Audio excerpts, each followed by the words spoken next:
The moment I heard his voice, low, familiar, but not my husband's, I felt my entire body go cold under that bed. That's how my wedding night truly began. Not with a kiss, not with laughter, not with the soft rustle of a bride's white gown brushing against hotel sheets, but with fear, a sharp, metallic fear that settled on my tongue like blood. When I slid under the bed, my palms brushing against cool wooden slats, and a thin layer of dust smelling faintly like the hotel's citrus cleaner, I thought I was doing something silly and harmless. A playful prank. The kind of goofy thing brides do when their hearts are still warm and they believe their future is something solid, something safe. I remember biting back a grin as I tucked the hem of my wedding dress under me. The satin snagged on my bracelet. The lace scratched my thigh, but I didn't care. I imagined my husband, Michael, walking in, calling my name the way he always did, soft, teasing, gentle. I imagined popping out, making him jump. I imagined both of us laughing until our stomachs hurt. I imagined a moment we'd tell our kids one day. But life has a cruel way of turning sweetness into something bitter. Because the person who walked into the honeymoon suite wasn't Michael. The shoes I saw first, brown leather instead of black. Heavy steps instead of Michael's light, measured walk, and then the voice. God, that voice. Is she gone? A man's voice. One I knew. One that should not, could not, have been there. My breath froze in my throat. A second voice answered him, and this one made my stomach twist. Michael. My brand new husband. Yeah, he said. She's probably still with her bridesmaids. We don't have long. Then the mattress above me dipped. I pressed my hand over my mouth to stop the scream clawing its way up. Because the second man, the one whose voice I recognized instantly, sat down on the bed I was hiding under. Jason, Michael's best friend, the man who gave a toast at our reception, the man who hugged me like a brother would. And suddenly, I knew the next few minutes were going to destroy something inside me I would never get back. That was the moment my wedding night changed forever. People say weddings are beginnings. But to understand why that night shattered me, you need to know what life looked like before the cracks appeared. My name is Emily Carter, and I grew up in a small, quiet Ohio town where neighbors still left casseroles on your porch and waved from their lawns. My parents, John and Rebecca, weren't wealthy, but our house was filled with warmth. Blueberry pancakes on Sundays, the hum of my mom's sewing machine, the smell of pine in winter. I'm the middle child between two older brothers. They teased me growing up, but they protected me fiercely. Our home never felt loud or chaotic, just alive. I wasn't the kind of girl boys chased after in high school. I was quiet. More comfortable in bookstores than parties. I found peace in small routines. Folding laundry, still warm from the dryer, wiping kitchen counters until they gleamed, organizing my planner with color-coded pens. So when Michael came into my life, he felt like something I'd only read about in stories. We met at my cousin's engagement party. He wasn't flashy or loud. He had soft brown eyes, a shy smile, and a laugh that felt like sunlight. He talked to me like every word mattered. He listened, really listened. When he spoke about his mother, His voice went gentle. When an elderly uncle passed by, Michael stepped aside respectfully. Little things. But little things mean everything. We dated for a year. He brought me a single daisy every Friday, just one. He said full bouquets were wasteful. I found that oddly charming. My parents adored him. A man who's humble, my mother said, her voice warm. Hold on to him. And I believed she was right. Michael remembered the tiny things. The way I liked my coffee, my fear of thunderstorms, the songs I played on repeat, the way I tugged my sleeves when I was nervous. He made me feel safe. Seen. Cherished. Our families agreed to the wedding in no time. Planning it was a whirlwind of joy, dress fittings, cake tastings, choosing flowers, arguing lovingly about first dance songs. I obsessed over every detail, wanting everything just right.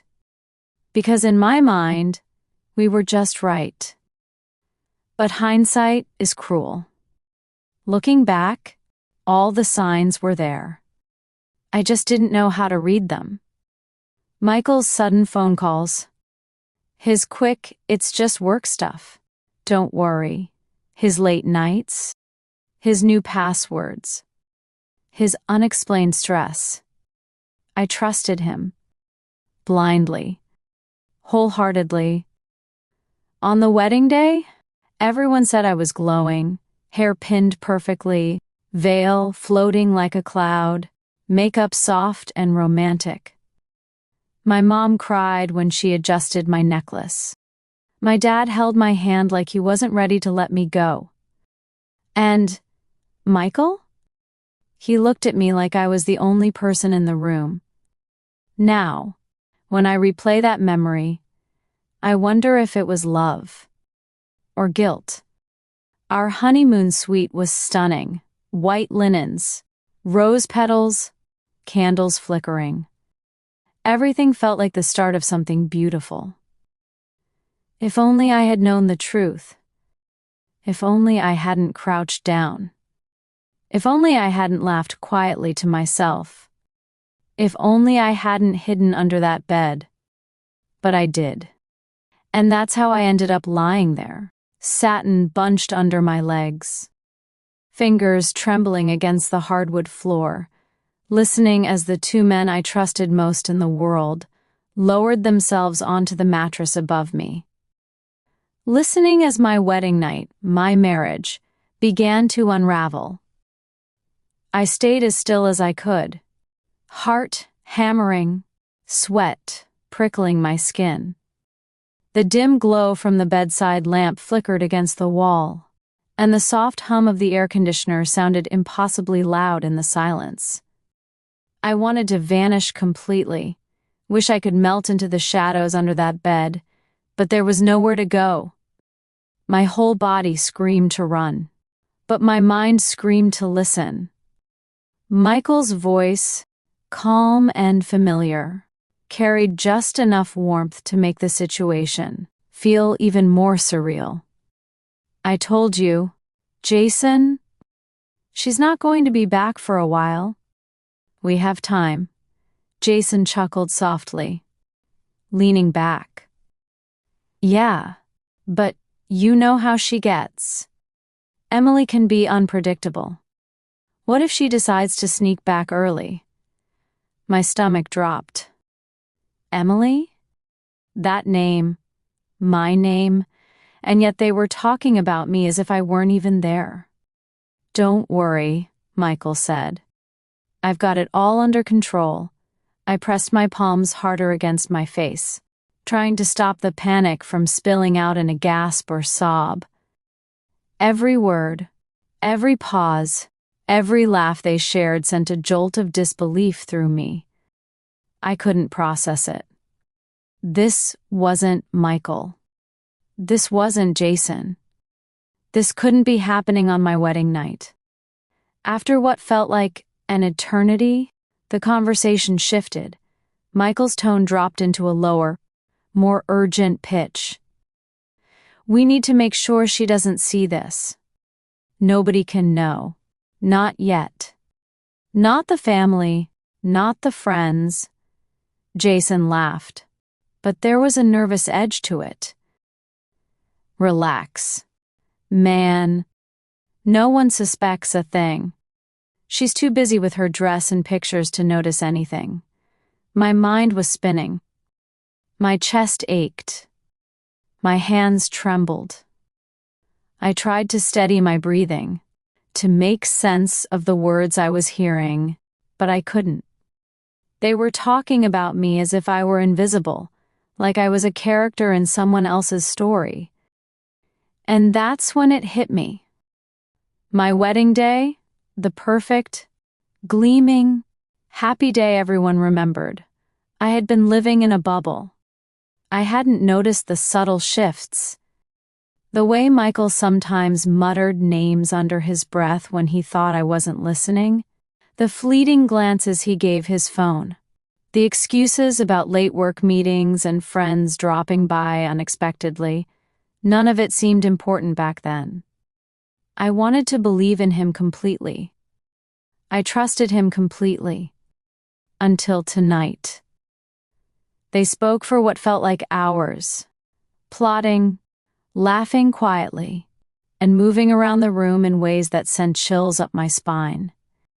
Every sound, the shifting of pillows, the creak of the mattress springs, the soft chuckle of Jason, etched itself into my memory. And then, finally, Jason's voice softened, almost regretfully.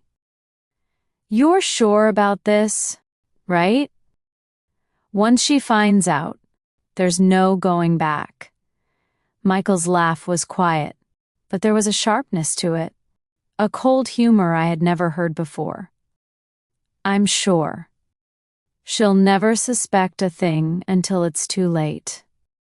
You know me, I planned it all down to the last detail." I could feel my throat tighten. My hands were slick with sweat. I pressed my back harder against the underside of the bed, willing myself to disappear, wishing I could crawl into a hole and vanish. I wanted to scream. I wanted to run. But I couldn't. Not yet. Not until I understood what was happening. For the first time that night, a seed of suspicion planted itself in my mind. I had always trusted Michael. I had always believed in us. But now, lying under the bed, listening to him and Jason speak as if I were nothing more than a pawn in their plan, I realized something terrifying. I didn't know him at all. And suddenly, the wedding day, the pictures, the flowers, the laughter, the vows, it all felt like a mask. Like a beautifully wrapped lie. After what felt like hours but could have been minutes, they finally left the room. The sound of the door clicking shut sent my heart into my throat. I waited a few long moments, listening for any movement, any indication that I had been discovered. There was nothing. Silence. Pure, heavy silence. I crawled out from under the bed, my hands shaking. I touched the sheets where they had been sitting, tracing the warmth that had lingered for just a moment too long. Everything around me, the petals on the bed, the scent of vanilla candles, the faint aroma of perfume lingering in the air, suddenly felt wrong. Corrupted, I sank to the edge of the bed, knees drawn to my chest, my mind spinning. The reality of what I had heard was impossible to ignore. Michael, my husband, had lied. Not just about small things, but about everything. And Jason, who I had trusted as a friend, had been part of it. I wanted answers, but I didn't know where to start. I wanted to confront Michael immediately, to yell, to cry, to demand the truth, but something inside me whispered caution. Not yet. I needed to think. I needed a plan. I needed to be sure. And that's when I remembered the first clues, the tiny, seemingly insignificant things I had ignored over the past months. The late-night texts he'd stepped out to take. The odd tone of voice when certain names were mentioned. The work meetings he insisted were urgent but never really explained. All of it made sense now. It had been there all along, whispering the truth I refused to hear. And in that moment, lying on the edge of our bed in my wedding gown, I realized something else, too. I wasn't just hurt. I was angry. Not the kind of anger that fades with time or a kind word. The kind of anger that sharpens, that focuses, that demands justice. But I also knew one thing. I had to be careful. I couldn't let Michael see that I knew. Not yet. Not until I figured out the full story. Because sometimes, the first step toward healing isn't confrontation. It's observation. It's patience. It's waiting for the moment when the truth is undeniable and the betrayal cannot be ignored. And so, I waited. The morning light slipped through the blinds, casting stripes across the bedroom floor. I hadn't slept. I couldn't. My head throbbed. My stomach churned, and my hands still shook from the night before. I sat on the edge of the bed, staring at the untouched breakfast tray Michael had insisted be delivered. Coffee still warm, toast untouched, juice half full. Everything seemed normal, almost painfully so. And that was the worst part, because normal was a lie. I tried to act as if nothing had happened when Michael entered the room. Smiling, adjusting his cufflinks, his hair perfectly in place, as if last night had been nothing more than a long, silly joke. He kissed my forehead lightly. "Morning, Em. Sleep well?" I forced a nod, keeping my voice calm. "Yeah, fine." He didn't suspect a thing. Of course he didn't. And that realization was worse than the betrayal itself. I had to know, had to see it with my own eyes. Later that day, I found my opportunity. While Michael was on a call in the hotel lobby and Jason was supposedly out running errands, I went through Michael's things. I know it sounds petty, even cruel, but when trust is shattered, curiosity becomes survival. I started with his laptop. Password protected, naturally. But after years of sharing little things, favorite passwords, birth dates, anniversaries, I had access. And what I found, it was worse than anything I could have imagined. Emails, text messages, photos, plans, all of it. Jason and Michael had been planning something long before the wedding. Not some harmless surprise. Not some joke. A hidden financial deal involving my family's trust. A scheme that would have left me naive, trusting, hopeful, completely exposed. Images of contracts. Hidden bank accounts. Receipts for properties I had thought were jointly owned. Notes about keeping Emily distracted and ensuring she doesn't notice until it's too late. I felt my knees go weak. My hands trembled as I scrolled through hundreds of lines of deception. Everything I thought I knew about the man I loved. the life I had built, even the day I had dreamed about since I was a little girl, was a lie. And then I saw it. A message from Jason to Michael, time-stamped from the night before. She had no idea. Under the bed worked perfectly. I think she suspects nothing. I dropped the laptop. My head spun. My stomach twisted. The prank. The hide under the bed prank. It wasn't a prank at all. It had been a test. To see how easily I could be manipulated. To see if I could be kept in the dark long enough to execute their plan. I remember curling up on the floor, dress pooling around me like spilled water, my whole body shaking. Every breath felt jagged. Every memory of Michael's soft smile, his gentle touch, his whispered promises, now tasted like poison. And yet, even in that moment of utter betrayal, a flicker of clarity emerged. I had a choice.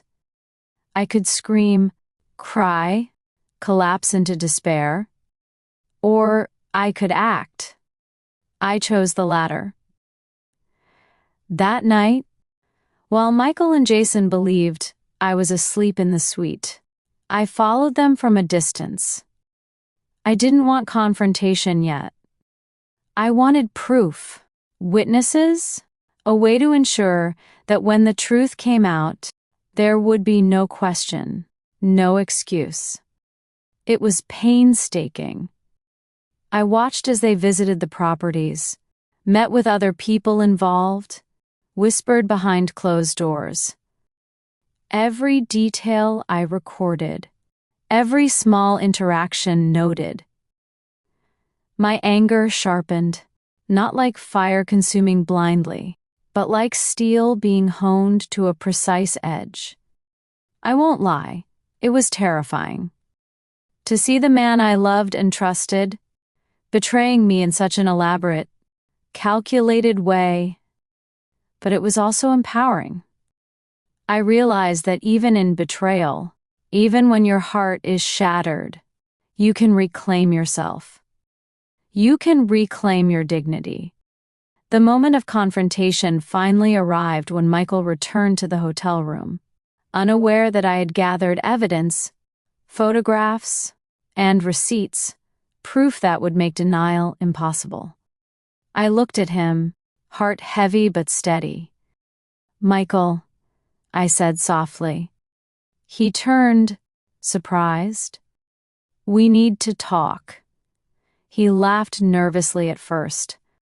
"Emily, come on, what's wrong?" But I didn't smile. I didn't cry. I just placed the documents on the bed, letting them fall between us like shards of glass. His eyes widened as he realized I had found everything. Jason's name came out of his mouth in panic. No, I said. "You don't get to explain yet. I want the truth. Every single detail. And I want it now." He faltered. He tried to lie, to deflect, but the evidence was undeniable. He confessed, each word slicing deeper than the last. I remember the hollow ring of his voice, the way he avoided my eyes, the tremor in his hands. Jason had been involved for months. The scheme was elaborate, targeting not only our trust but our finances. Michael had used my love, my loyalty, my innocence, to keep me blind until the perfect moment, my wedding night. And when he spoke those words, I realized something I hadn't allowed myself to feel fully until then. I had been used. It was devastating, heartbreaking, crushing. And yet, amid the rubble of my heartbreak, I felt a spark. A small, unyielding spark that told me, this is not the end of Emily. This is not the end of my life. This is the moment I take control. Because betrayal, I learned, is not just about pain. It's about choice. You can let it destroy you, or you can let it teach you, sharpen you, make you stronger than you ever imagined. I spent the next few days in a haze of calculation and quiet fury. The hotel room felt like a prison at first. The pale walls closing in on me, the faint scent of roses and vanilla candles, mocking me with the memory of what should have been a happy night. But slowly, the panic and shock gave way to focus. I realized something. I wasn't going to let Michael and Jason dictate my story. I wasn't going to let them rob me of my dignity, my family's trust, or my peace of mind.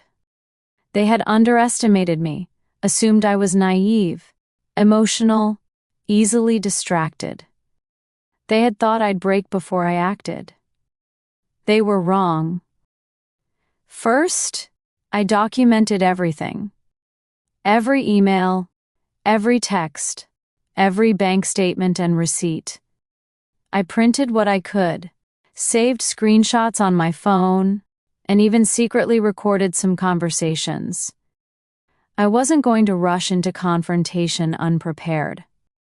I needed clarity, evidence, and a plan. Then, I started small. I kept Michael close, maintaining the facade of a naive, unsuspecting bride, while testing his reactions. He still smiled at me, tried to joke as if nothing had happened. He thought I was broken, pliable. He didn't know I had already caught him in the act. That I had, mapped every betrayal down to the last detail. Every glance, every casual touch, every whispered apology he offered was now met with a cold, measured calm from me. I asked questions that seemed innocent, observed his answers carefully, and let him reveal more than he realized. One night, alone in the hotel room, I confronted him, not with anger, not with screaming, but with evidence laid bare. "Michael," I said, voice low and steady, "do you think I'm unaware?" He froze, eyes widening, hands shaking slightly. "Emily, it's complicated." "Complicated?" I echoed, leaning closer, keeping my voice calm, almost clinical. "You spent months plotting this. On my wedding night, you tested me. You trusted me to remain oblivious while you executed your scheme. And you brought Jason into it." He swallowed hard, guilt written across his face. "Emily, it's not what you think." "Don't," I interrupted. "Don't speak. I've read the emails, seen the transfers, tracked your every move. I know exactly what you've done." Michael opened his mouth again, but I held up a hand. "And now, you're going to listen. You're going to listen because I'm giving you a chance to make this right. Or you're going to watch the consequences of your actions unfold." I could see the panic creeping in. Michael realized this wasn't a bride crying, pleading, or begging. This was someone who had taken control of the narrative, someone who refused to be a victim.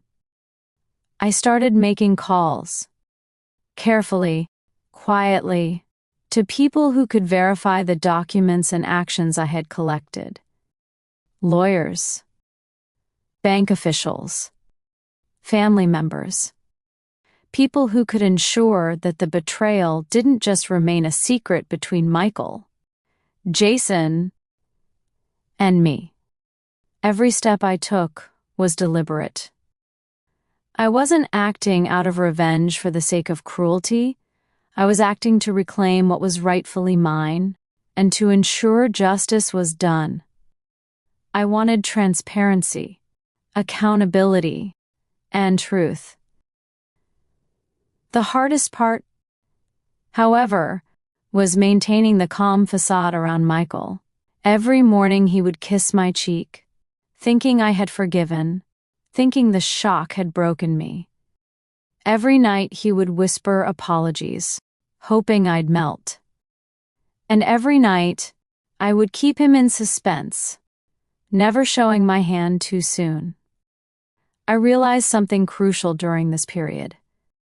Betrayal isn't just about the act itself, it's about power. And they had assumed I lacked it. They had assumed that, because I loved them, I would remain blind, passive, and forgiving. But I wasn't. I began to strategize how to expose them to the people who mattered most. Our families, our closest friends, and those whose lives had been intertwined with our deception. I wrote down the sequence of events meticulously, creating a timeline of lies and manipulations. I practiced confronting them verbally, anticipating excuses, lies, and deflections. I needed to be precise, unwavering, and composed. And then there was the personal part, the emotional part. The betrayal cut deep, yes, but I knew I couldn't let anger consume me completely. I needed clarity, strength, and patience. I reminded myself nightly that my goal was justice, not vengeance. That distinction would protect me from stooping to their level. I also began documenting my own feelings. In a journal I kept hidden. Every time my heart ached or my trust felt shattered, I wrote it down. Not to dwell in sorrow, but to understand the depth of my emotions and to prevent them from clouding my judgment. One evening, Michael tried to corner me in the suite. "Emily, I can fix this." "Please, let me explain." I stopped him with a steady hand, looking him in the eyes. "Michael, it's too late for explanations. It's time for accountability." The color drained from his face. He understood then that this wasn't about reconciliation. It was about truth, exposure, and reclaiming what he had attempted to steal. By the end of that week, I had gathered everything I needed. Proof of financial deception, detailed records of their secret communications, and a clear understanding of who had been involved and to what extent. The transformation inside me was subtle but profound. I wasn't the naive bride who had hidden under the bed in playful anticipation. I was someone sharper, steadier, and stronger, someone capable of confronting betrayal without losing herself to emotion. I had discovered an uncomfortable truth about the people I loved, but I had also discovered a deeper truth about myself. That even in the face of deceit, heartbreak, and shock, you can rise, reclaim your agency, and prepare to deliver justice without compromising your dignity. And for the first time since that horrifying wedding night, I felt a quiet sense of control. The day I decided to reveal the truth was the hardest and bravest day of my life.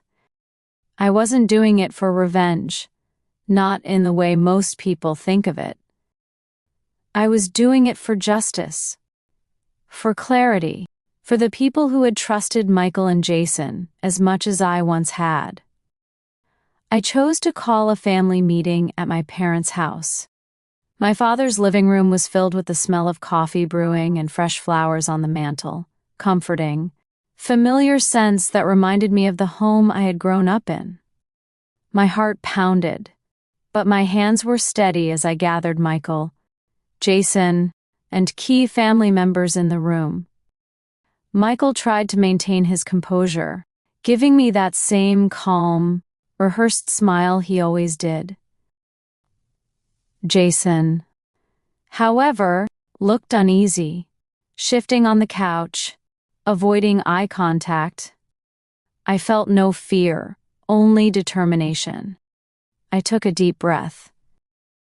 Everyone, I need to tell you something important.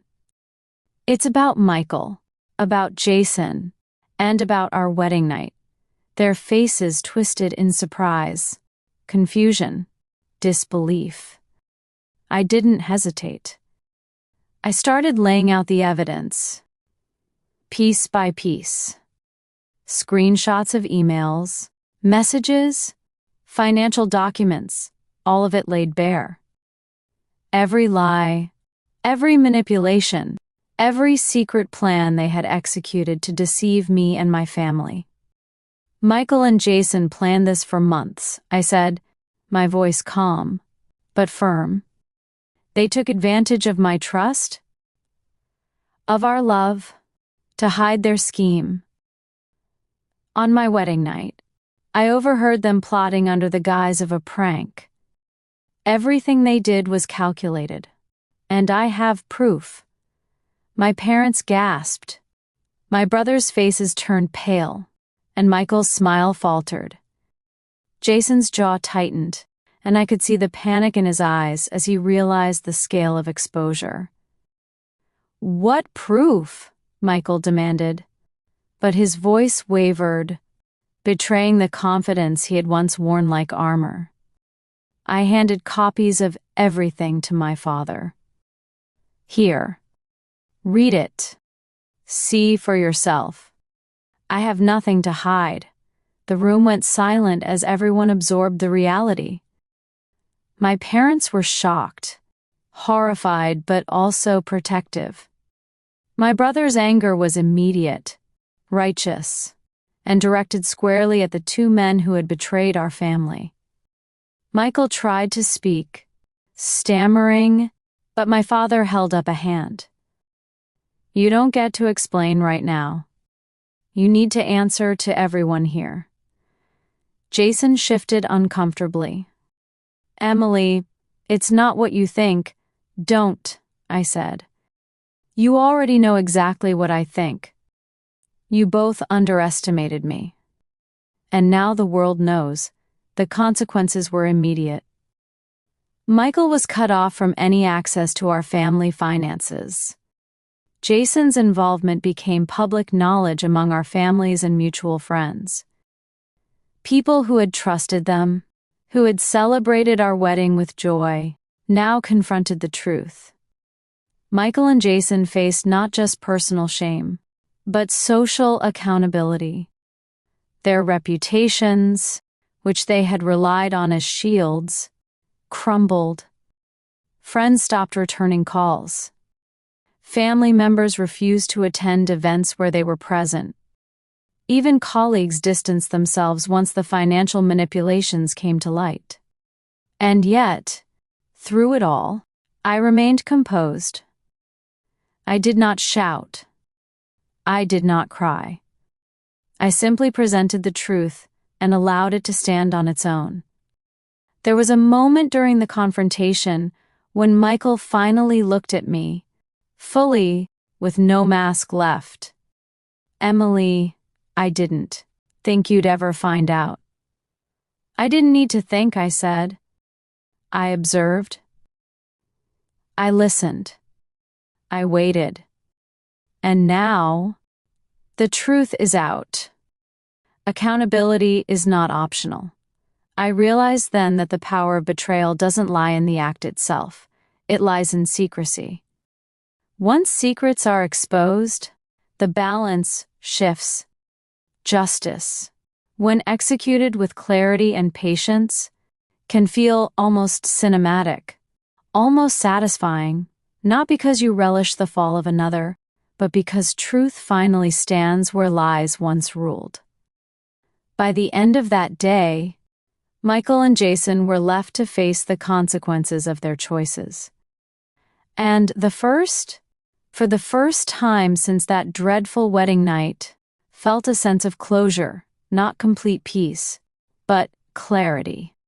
I had reclaimed my agency, restored my dignity, and ensured that the deception would not remain hidden. But the most surprising thing I discovered wasn't about Michael or Jason. It was about myself. I had survived. I had felt every ounce of heartbreak, disbelief, and rage, and yet I had emerged stronger, sharper, and more self-assured. The betrayal could not define me. I would define myself. And, in the aftermath, even as friends and family whispered their shock and support, I realized something essential. Healing doesn't come from punishment alone. It comes from reclaiming your voice, your choices, and your sense of self. The weeks after the confrontation were quiet, almost surreal. The hotel room that had once felt like a trap now seemed empty but safe. Michael and Jason had retreated from our lives, replaced by silence and the echo of lessons learned the hardest way possible. I spent the first few days in a haze of relief and exhaustion. My parents insisted I stay with them, and I gladly accepted. Their presence reminded me that I wasn't alone. That betrayal didn't erase love or support. It only tested it. I began the slow process of reclaiming my life. First, I set boundaries. No calls, no messages, no lingering interactions with Michael or Jason. Each day I focused on routines that grounded me. Early morning coffee on the porch, walks in the crisp autumn air, journaling every thought and feeling, even the ones that still hurt. One evening, while sitting in my favorite chair by the window, I realized how much I had neglected myself in trying to maintain appearances for others. Michael, his family, even my own. The betrayal had been devastating. Yes, but it had also illuminated a truth.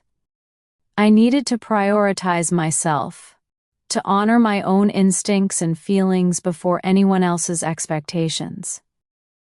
I began reconnecting with old friends, the kind of friendships that weren't dependent on appearances or convenience. I shared fragments of my story with them, carefully watching their faces as the pieces fell into place. Their support was quiet but steady, a balm I hadn't realized I needed. At night, I allowed myself to grieve, but with purpose. I lit candles in the living room, sat with my journal, and wrote letters I never sent. Letters to Michael, to Jason, to the versions of myself that had trusted blindly. I poured everything out. The heartbreak, the shock, the anger, and finally, the determination to move forward. And slowly, a sense of peace began to return. I started volunteering at a local women's support center, sharing my experience, not for sympathy, but to help others see that betrayal, heartbreak, and manipulation don't have to define a life, became cathartic. I realized that my story, my struggle, could empower others.